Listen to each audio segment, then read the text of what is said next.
And since the disappearance of Gabby Petito, the national spotlight has shifted toward missing people across the United States. Our own Felicity Bosk tonight digs deeper into those who are missing close to home here in West Central Wisconsin. She said that she was going to be gone. She was going to be leaving for a little while, but she'd be back. And now, 5 years later, she's not back. Angela Stark says it's like her daughter Shanna Boito vanished into thin air after leaving home in Chippewa Falls. All we really want to know is where she is, if she's deceased, where she's at, so we can bring her home.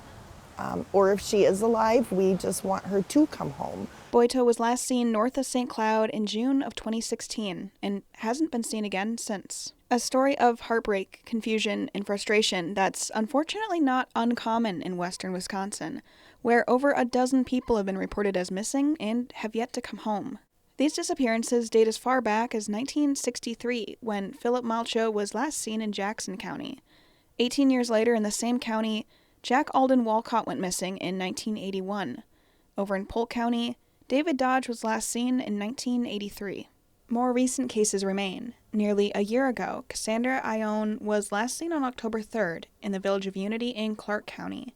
Even with recent developments, namely a man facing charges on being party to first-degree murder, there's still been no trace of Cassandra. Chippewa County is also missing its resident Tammy Jovag, who was last seen in June of 2015. In Eau Claire, James Lidka was last seen in November 2018. The group Wisconsin Missing Persons Advocacy Incorporated works to publicize the information of those who are missing. The organization's founder, Marcia Loritz, says they also bring support and guidance to families. This is a very hard situation to go through, and you have sleepless nights and you're not eating and you get run down and then you get sick, and it's exhausting. She says it's key to get information on a missing person out and for people to pay close attention when they come across a poster or social media post. Well, if people don't know that someone's missing, there's no way that anyone can be on the lookout. Other missing people from western Wisconsin include Rose Bly, last seen in August of 2009 in Polk County. Gary Bergstrand, last seen in June of 2004 in Polk County. Daniel Gerkink, last seen in March of 2007 in St. Croix County. David Wobeg, last seen in February of 2012 in St. Croix County. Gene Jacob Cloud Jr., last seen in January of 2012 in Jackson County. Jack Dean Gregor, last seen in May of 1990 in Barron County. Geraldine Moreland, last seen in September of 2010 in Rusk County. And Stacy Rudolph, last seen in December of 2000 in Taylor County.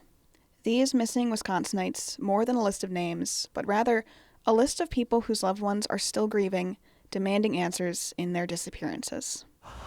You never get over it, or you don't move on. It's just something that becomes everyday life, and you learn to deal with it. Loritz says that through her research, she knows of 235 people in Wisconsin who are currently missing, but that number might be incomplete, and no one database paints a complete picture of everyone who is waiting to be found. More information on all of the missing people mentioned in this story is on our website, wqw.com. And as always, if you have any information regarding these disappearances, you're asked to contact your local authorities.